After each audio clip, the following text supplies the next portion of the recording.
नमस्कार विद्यार्थी मित्रांनो.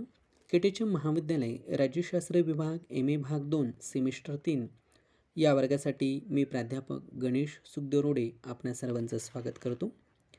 विद्यार्थी मित्रांनो, Indian administration structure and organisation या विषयाच्या अंतर्गत सिव्हिल सर्व्हिस इन इंडिया या प्रकरणाची आपण चर्चा करत आहोत.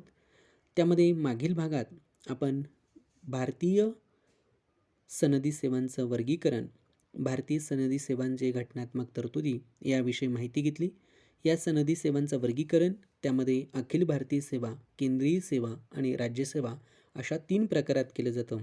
त्यातील पहिला जो प्रकार आहे तो म्हणजे अखिल भारतीय सेवा, त्यांची वैशिष्ट्ये, त्यांच्या घटनात्मक तरतुदी या संदर्भात माहिती घेतली. आजच्या भागामध्ये आपण त्यालाच जुळून या अखिल भारतीय सेवांची वैशिष्ट्ये काय आहेत, त्यांचं महत्त्व काय आहे ते जाणून घेणार आहोत. खरं तर अखिल भारतीय सेवांमध्ये ब्रिटिश काळांपासूनच चालत आलेल्या भारतीय प्रशासकीय सेवा आणि भारतीय पोलीस सेवा या 2 सेवा विशेष महत्त्वाच्या आहेत. जरी या सेवांची निर्मिती स्वतंत्र भारताच्या सरकारने केली असली तरी थोड्याफार वेगळ्या स्वरूपात त्या पूर्वीपासूनच अस्तित्वात होत्या. वर पाहिल्याप्रमाणे ईस्ट इंडिया कंपनीने निर्माण केलेल्या भारतीय नागरी सेवेतून अखिल भारतीय सेवांचा उगम आपल्याला झालेला दिसतो. म्हणजेच अखिल भारतीय सेवा हा एक ऐतिहासिक वारसा आहे. भारत सरकारने स्वातंत्र्यानंतरही या सेवा पुढे चालू ठेवण्याचा जो निर्णय घेतला आहे तो आपल्याला तेवढ्या संदर्भात सांगता येईल. अखिल भारतीय सेवांची वेगळी वैशिष्ट्ये आपल्याला काही सांगता येतील. त्यामध्ये केंद्र व राज्य या सरकारांना या दोनही सेवा समान स्वरूपाच्या आपल्याला असल्यास दिसून येतं. म्हणजे अखिल भारतीय सेवांचं एक महत्त्वाचं असं वैशिष्ट्य आहे की ह्या सेवा केंद्र व राज्य या दोघांनाही समान असतात.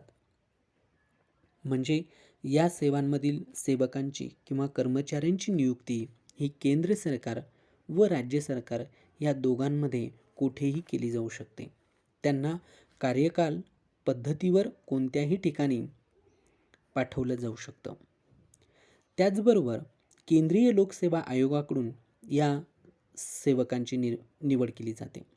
अखिल भारतीय सेवेतील अधिकाऱ्यांची निवड ही केंद्रीय लोकसेवा आयोगाच्या माध्यमातून केली जाते.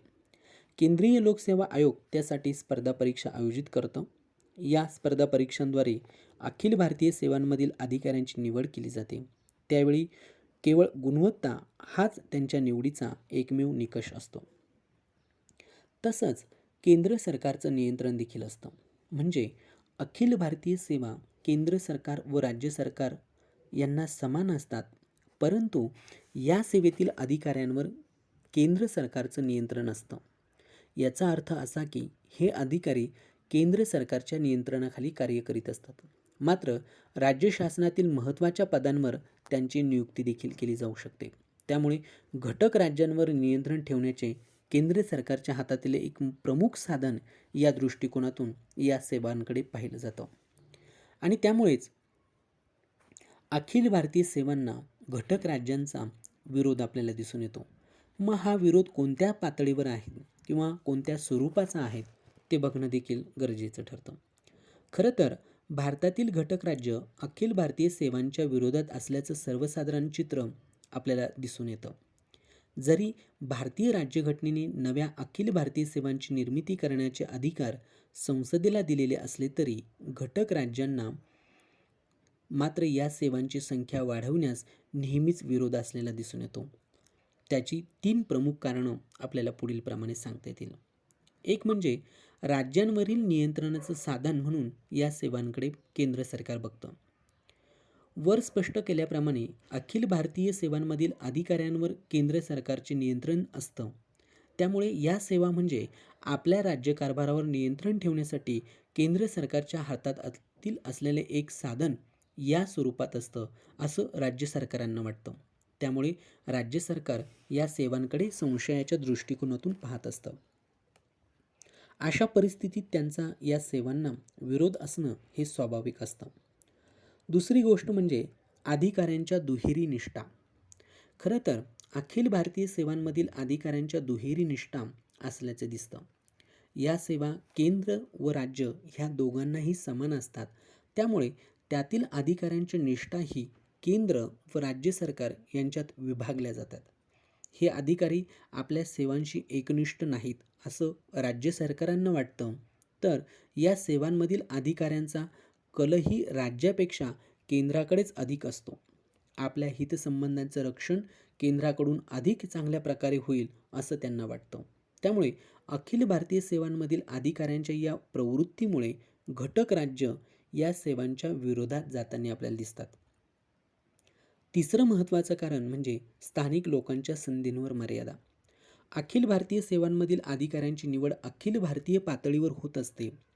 या सेवांसाठी संपूर्ण देश पातळीवर स्पर्धा परीक्षांचं आयोजन केलं जातं आणि त्यातून गुणवत्तेच्या आधारावर उमेदवाराची निवड करण्यात येते. अखिल भारतीय पातळीवरील स्पर्धेत आपल्या राज्यातील उमेदवारांचा निभाव लागणार नाही. त्यामुळे आपण आपल्या लोकांना म्हणजे स्थानिक लोकांना शासकीय नोकऱ्यांमध्ये पुरेसा वाव देऊ शकणार नाही, अशी भीती राज्य सरकारांना वाटते. राज्यांचा या सेवांना विरोध असणं हे एक महत्त्वाचं कारण आपल्याला सांगता येतं. दुसरी गोष्ट की अखिल भारतीय सेवांचं महत्त्व काय आहे ते देखील जाणून घेणं गरजेचं आहे. खरं तर अखिल भारतीय सेवांना राज्य सरकारांचा विरोध असला तरी राष्ट्रीय हिताच्या दृष्टिकोनातून या सेवा निश्चितच महत्त्वाच्या आहेत. स्वातंत्र्यपूर्व काळात आपल्या राष्ट्रीय नेत्यांनी या सेवांना विरोध केला होता. असं असताना देखील स्वतंत्रोत्तर भारताच्या सरकारने या सेवा चालू ठेवण्याचा निर्णय घेतला. या एकाच गोष्टीवरून त्यांची उपयुक्तता सिद्ध होते आणि अखिल भारतीय सेवांच्या समर्थनासाठी पुढील काही मुद्द्यांचा आपल्याला चर्चा करता येईल. एक म्हणजे की राष्ट्रीय एकात्मतेला बळकटी त्यातून मिळते. अखिल भारतीय सेवांच्या बाजूने केल्या जाणाऱ्या युक्तिवादातील सर्वात महत्त्वाचा मुद्दा असा की या सेवांच्या अस्तित्वामुळे राष्ट्रीय एकात्मतेला बळकटी येते. या सेवांमधील अधिकारी केंद्र सरकार व राज्य सरकार अशा दोनही ठिकाणी कार्य करू शकतात. तसेच त्यांची संपूर्ण देशात कुठेही नियुक्ती केली जाऊ शकते. अखिल भारतीय सेवांच्या या स्वरूपामुळे राष्ट्रीय ऐक्याला व एकात्मतेला बळकटी येते. प्रशासकीय सेवेतील अधिकारी एखाद्या विशिष्ट राज्य सरकारच्या सेवेत कार्यरत असले तरी आपण संपूर्ण देशाचे सेवक आहोत या भावनेतून ते कार्य करत असतात. दुसरी गोष्ट म्हणजे उच्च गुणवत्ताधारकांची निवड यात केली जाते. अखिल भारतीय सेवांचे समर्थक असे प्रतिपादन करतात की या सेवांमुळे प्रशासनाचा दर्जा हा राखला जातो. अखिल भारतीय सेवांमधील अधिकाऱ्यांची निवड संपूर्ण देश पातळीवर केली जाते. या सेवांसाठी घेतल्या जात असलेल्या स्पर्धा परीक्षांना संपूर्ण देशातून उमेदवार बसत असतात. त्यामुळे देशातील सर्वात चांगली किंवा श्रेष्ठ दर्जाची गुणवत्ता असलेल्या उमेदवारांचीच निवड करणं शक्य होतं. अशा प्रकारे अखिल भारतीय सेवात निवड होणारे अधिकारी उच्च गुणवत्ताधारक असल्याचे दिसतात. त्यामुळे प्रशासकीय सेवेचा उच्च दर्जा त्यांच्याकडून कायम राखलेला आपल्याला दिसून येतो. त्याचबरोबर अनुभवाचा लाभ. अखिल भारतीय सेवांमधील अधिकाऱ्यांची नियुक्ती संपूर्ण देशभरातील कोणत्याही ठिकाणी केली जाऊ शकते. त्यांची देशातील कोणत्याही राज्यात बदली केली जाऊ शकते. तसेच केंद्र सरकार व राज्य सरकार या दोघांच्याही सेवेत कार्य करण्याची संधी त्यांना मिळते. साहजिकच त्यांना प्रशासनाचा व्यापक अनुभव प्राप्त होतो. राज्य सरकारच्या सेवेत असताना मिळालेल्या अनुभवाचा फायदा ते केंद्रीय पातळीवर कार्य करताना उपयोगात आणू शकतात. तत्वतःच राष्ट्रीय स्तरावरील आपल्या अनुभवाचा लाभ ते राज्य सरकारांना देखील मिळवून देऊ शकतात. अशा प्रकारे अखिल भारतीय सेवांमुळे केंद्र सरकार व राज्य सरकार या दोघांचाही फायदा होतो. डॉक्टर बाबासाहेब आंबेडकरांनी देखील या संदर्भात काही विचार व्यक्त केलेले आहेत. अखिल भारतीय सेवांचं महत्त्व आणि उपयुक्तता भारतीय राज्यघटनेचे शिल्पकार डॉक्टर बाबासाहेब आंबेडकर यांनी लक्षात आणून दिलेलं दिसतं. घटना समितीच्या बैठकीत अखिल भारतीय सेवांच्या आवश्यकतेविषयी आपले विचार मांडताना डॉक्टर बाबासाहेब आंबेडकर असे म्हटले की प्रत्येक देशाच्या प्रशासकीय व्यवस्थेत प्रशासनाचा दर्जा टिकून धरण्यासाठी काही महत्त्वाची पदे असतात.